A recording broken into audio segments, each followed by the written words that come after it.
I don't have a gavel, so I'm doing my best to imitate a gavel. Tim Penny, president of the Southern Minnesota Initiative Foundation.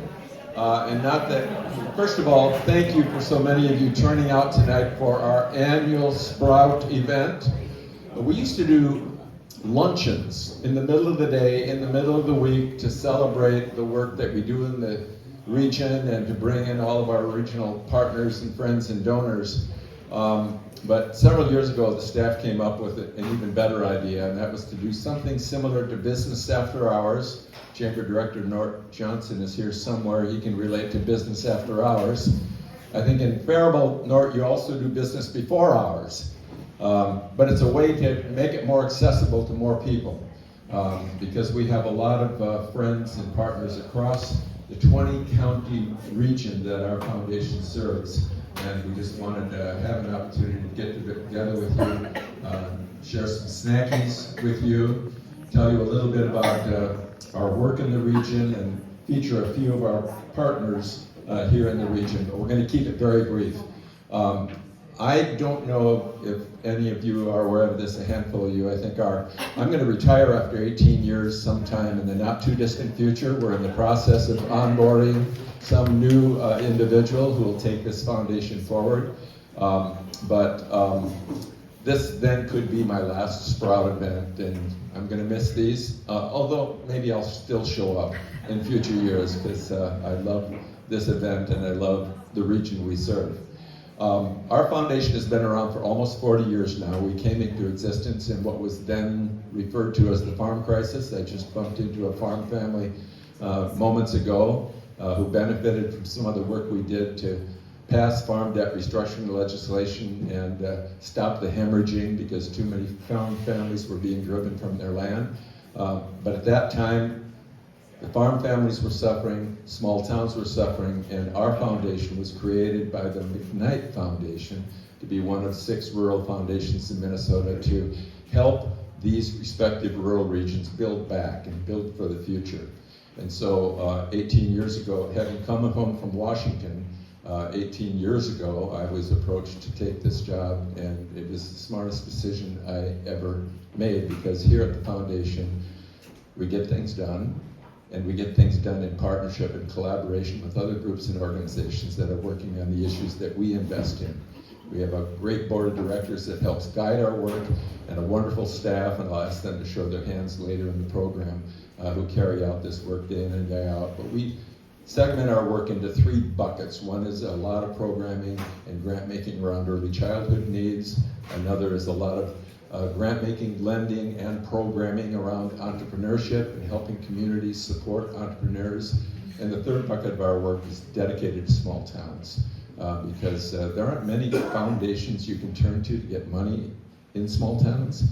We wanted to be one of those foundations. And one of the ways we help, in addition to grant-making and the Paint the Town grant that we offer every year, and a lot of those projects you can see here in the area, is we help smaller towns create and maintain community funds. Because that way you can build an endowment, take tax-deductible donations, invest in your own town's future for things that matter most to you.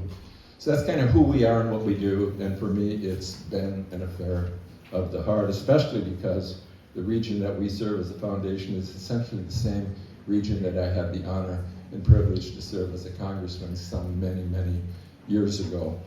So when I came home and landed this job, I landed well, because it's all about Southern Minnesota and the region that I love. Let me thank our sponsors, Sibley County. You already heard from someone from the county. I also want to thank Granite Partners. They're a regional, an upper Midwest regional firm that invests in manufacturing businesses to keep them going and keep them vibrant in our smaller towns. Clifton Larson Allen, an accountancy firm, is another sponsor. Nugert Advertising or Communications out of Northfield is another. Black Ridge Group at Morgan Stanley, they actually help manage our endowment fund, and the local community funds that are under our umbrella are also invested through there. Winthrop Economic Development Authority, and Revocity, which is another regional real estate management firm, and they've worked with a number of towns in our region to help with real estate, commercial real estate projects, and we do invest in the work they do. And then the community sponsor for tonight's event is Cambria, and everybody knows Cambria, it's not too many miles down the road. So with that, I'm going to introduce several of our partners who will talk a bit more about how SMIF has impacted the work that they do. Our first speaker is Michael Luth. He's the city administrator and EDA director for Winthrop, and thank you again for your sponsorship.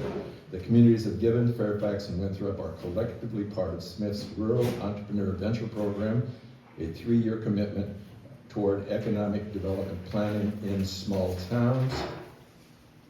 They're midway through their program, and they've already achieved quite a bit. He'll talk about that. They have created a new brand called 17 Mile EDC, Economic Development Corridor, which has already begun opening doors to new opportunities. With that, welcome Michael.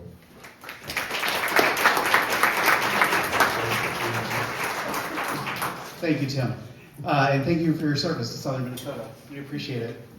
So I am here and I only have 3 minutes. I could speak all night.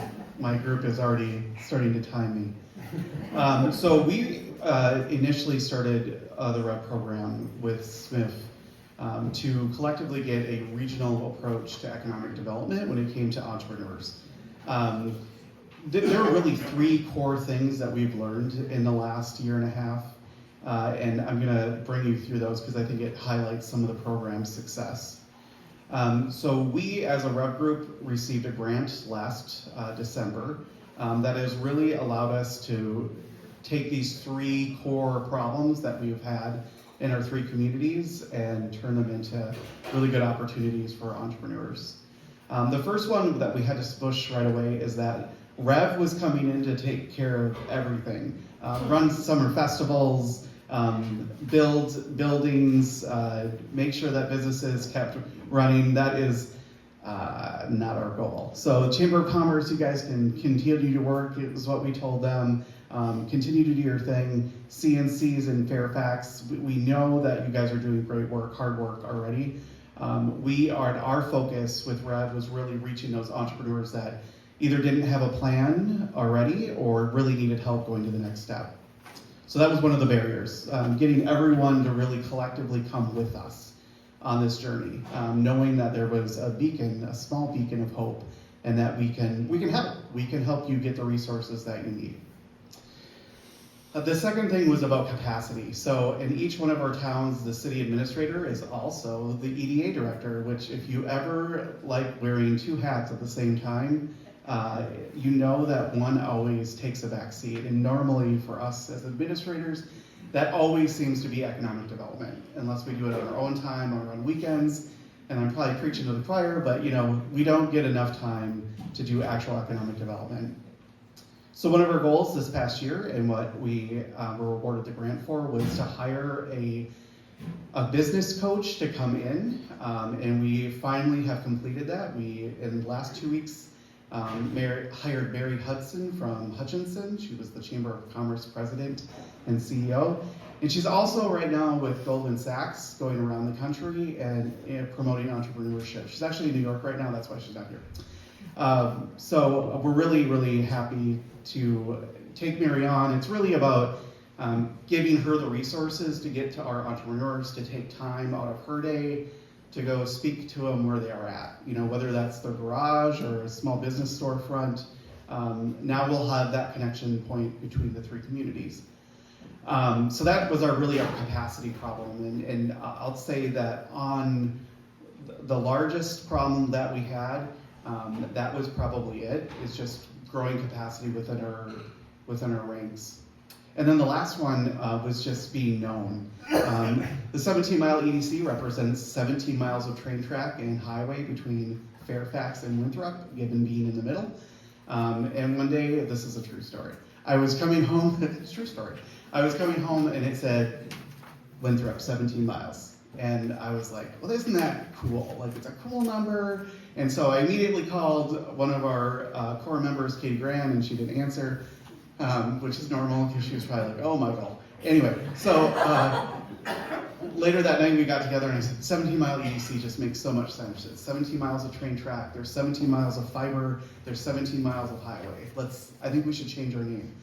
And so with that, we also started branding our own website. Our website connects the 3 ADAs that we currently have, Chamber of Commerce's, and it will also give a connecting point to our new business coach. So the website should launch actually next week or the week after. I have to get permission first. And we should be ready to go. So with SMIF's grants and their help, we've really helped economic development. If you haven't been in downtown Winthrop, Gibbon, or Fairfax lately, there's some really good things going on. Really great new boutiques, Cadco in Gibbon and Lavender Boutique in Winthrop. Really successful business owners are coming out of the woodworks. The last thing that we're having the problem with now is that too many people are contacting us. So Mary is going to help us with that because it is one of the great things about the grant is that we are getting known, and once we really start getting up and running, we can start helping more entrepreneurs. So thank you, and thank you to SMIF.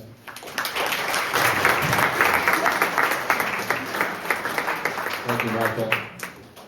In small towns, we like the challenge of too many people getting a hold of us, and glad to hear the success and the work that's going on with 17 Mile EDC. Our second speaker is Heather Sanders, Early Learning Supervisor at the New Prague Area Community Education Program. New Prague Schools has received numerous early child care and education grants as well as literacy grants from our foundation over the years. Funds have been used for Professional Development Day for educators, for creating developmentally appropriate play spaces, for a child care provider appreciation event, and lots more. New Prague has also been part of SMIF's Early Childhood Initiative since 2017. Heather.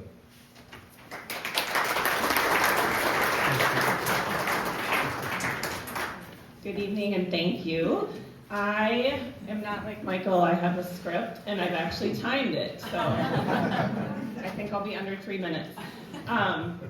I started in New Prague July 1st, and I had no idea what it would be like working in a smaller town. I lived in Lakeville, raised my family in Lakeville, grew up in Mankato, husband's from Faribault, grandparents had farms in Nicollet and Lake Crystal, so it's not like I was absent from small towns, but had just never worked in a place where I can walk in the bakery in downtown New Prague and they're like, hey Heather, how's it going? So I absolutely love that. And the Colburn's grocery store, they're starting to know my little lunch order too. So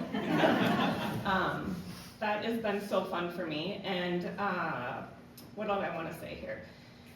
I was also new to SMIF. So my predecessor, Mary Bartushik, was like, we've got a lot of grants here, SMIF's amazing, you're going to want to get to know them right away, reach out to them right away. And I did, and I met Heidi and Margaret sitting right here, and they are amazing as well, and they helped me get my daycare provider appreciation event off. They're like, oh, you need books, here's some books.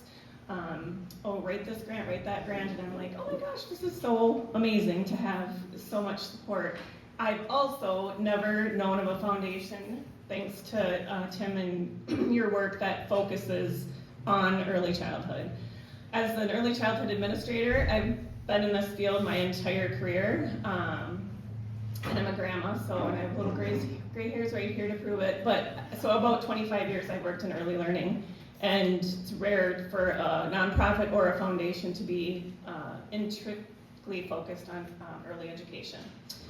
So I came from places where community looked a little different, connections were harder to come by, collaboration didn't always feel personal because I was in the East Metro. But here's the exact opposite. New Prague has welcomed me with open arms, people wave when they drive by, know your name, and genuinely care about what's happening in each other's lives, and that is powerful. And then I was introduced to SMIF. Talk about an organization that lives out its values. SMIF doesn't just talk about building strong communities, they roll up their sleeves and make it happen by supporting local school districts, businesses, and investing in early childhood and helping grow real change. Their work is meaningful, rooted, and far-reaching. I've already seen their impact touches lives in big ways and small. We in New Prague have worked, like Tim said, since 2017, but for me it's just been since 2024. But we've gotten literacy grants, and we're able to bring in a speaker this coming August from California, Lisa Murphy, that will talk about play, and we're going to invite all of our surrounding districts and partners, TCU, Northfield, to name a few. And without that grant, we wouldn't have been able to afford to have her come. This Sprout event is unique. I have personally never been in Henderson, even though my grandma, who lived in Nicollet, had a sister who lived in Henderson, so I always heard about this town but had never been here, so it's amazing to be here for the first time. I love that there's events like this where we can come together, spark new ideas, share stories, and see where we might grow together.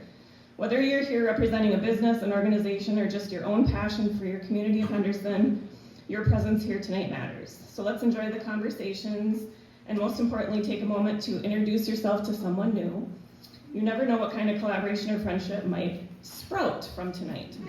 Thank you to SMIF for being such a powerful catalyst for connection and change, and thank you to each one of you for showing up. You are the seeds that build strong communities. Let's keep growing together.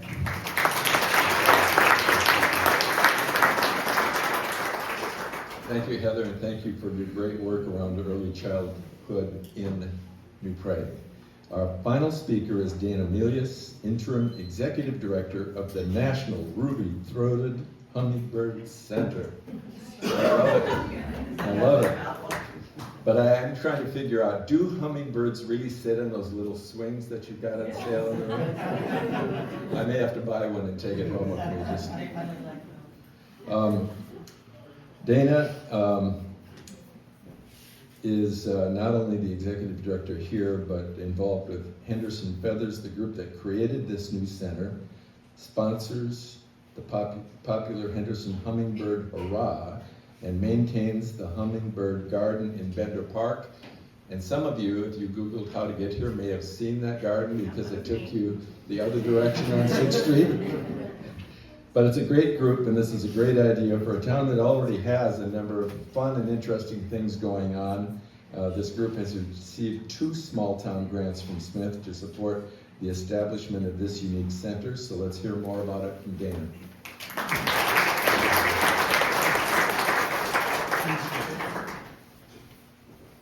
Welcome, everybody. It's really great to be here. This has been a labor of love for so many people. For me, I know nothing about hummingbirds, and I know nothing about pollinators and flowers, but I've been active in many different nonprofits and spent most of my days in rural Winthrop during those farm crisis years. And so this one is really personal to me. It combines both my love for Sibley County. I now live in St. Peter, spent most of my life in Winthrop, but the River Valley is very special, and it brings together my love for intergenerational community development. We got an innovative learning grant from Minnesota Department of Education and teamed up with Minnesota New Country Schools. So I want anyone, Ava Strand was the lead MNCS student. Ava, if you're here. She went back to presentation. She went back to it's presentation night at Minnesota New Country School. David Rice is the advisor mentor. If there's anyone else from MNCS here to stand. Gary. Welcome to Henderson.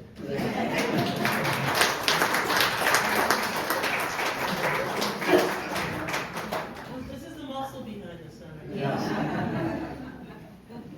Almost all of this work, including the deck, the painting, all the construction work on the gift shop, has all been volunteer labor. We received 2 small SMIF grants, small town grants. We've leveraged now, I was figuring out today, we've leveraged almost $200,000 for this facility. It's the former St. Joseph's Catholic Church Parish Hall.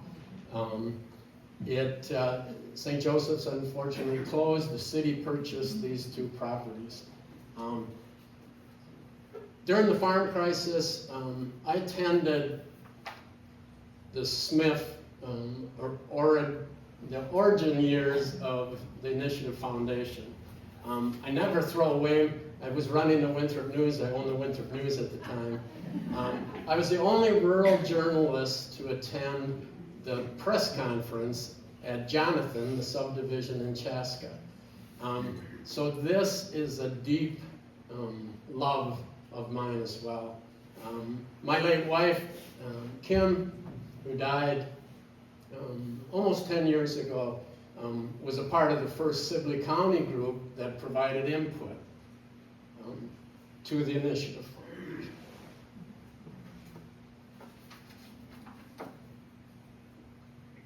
I want to give special thanks to David Rice from MNCS, those student volunteers who are having prom next door at the church on Friday. Joe Tafts, our president, has been an amazing volunteer. Doug Thomas and Joe blasted through the brick walls twice.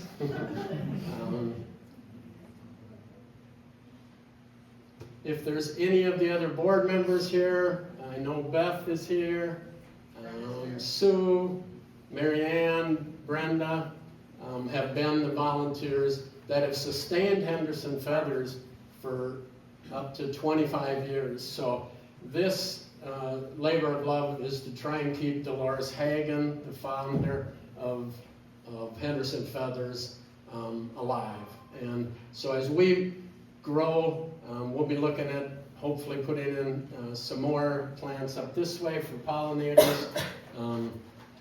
But it has been a true blessing for me to be able to be a part of this. I do want to give one quick explanation. The mosaics outside were also funded by SMIF in 2018. That's why they're on display. Because of COVID, many projects took a back seat. Teresa Kanichny is here. Artist, and Karen Wolf, I believe, is also, and we'll finish up those projects, and they'll be a part of both the Hummingbird Center and the garden. So thank you all for being here. Enjoy the rest of the evening and network and meet some new people. Great. Thank you.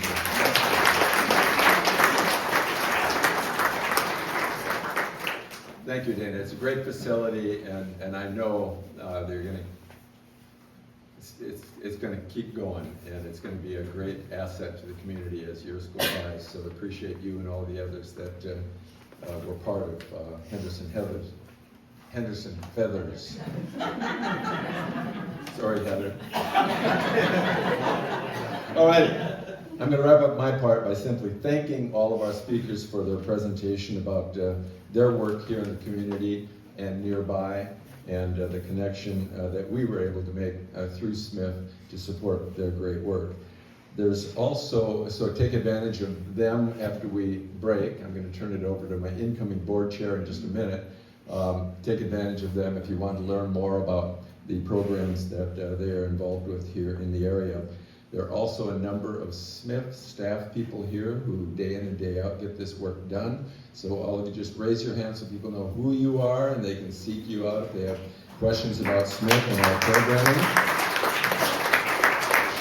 I once again want to thank the National Ruby-Throated Hummingbird Center for hosting the event, and to mention that Joe Tafts, the president of Henderson Feathers, made the hummingbird magnets, which are at your various tables, and you are free to take one home with you. So a nice souvenir for the evening. We're also excited to provide glass ornaments made by a local stained glass artist, D. Thomas. So I think you heard about those when you walked in the door. And thank you, Dee. And thank you, Joe. And then we have a table, is it near the, here at the front. And you're free to grab anything here and certainly check out other resources that are available through SMIF to support small towns across southern Minnesota. And with that, the incoming board chair of the Southern Minnesota Initiative Foundation, Erin Bailey, is going to wrap things up.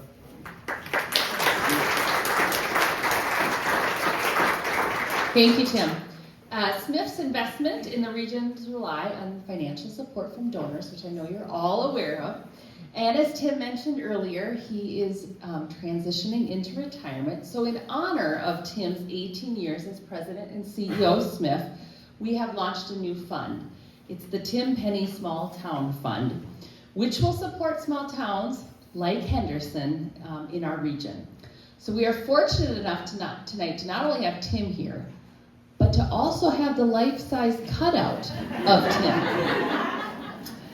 which the life-size cutout version has more information about this fund and a QR code on it where you can donate if you are so inclined. So I'm going to thank you in advance right now if you choose to make a donation or just want to go pick up more materials about the fund. They are also right over in that corner. So with that, we are here till 6:30 tonight. Enjoy the rest of your evening. Please mingle, network, enjoy more food. I see there's plenty of it. And it was so great to have you all here tonight.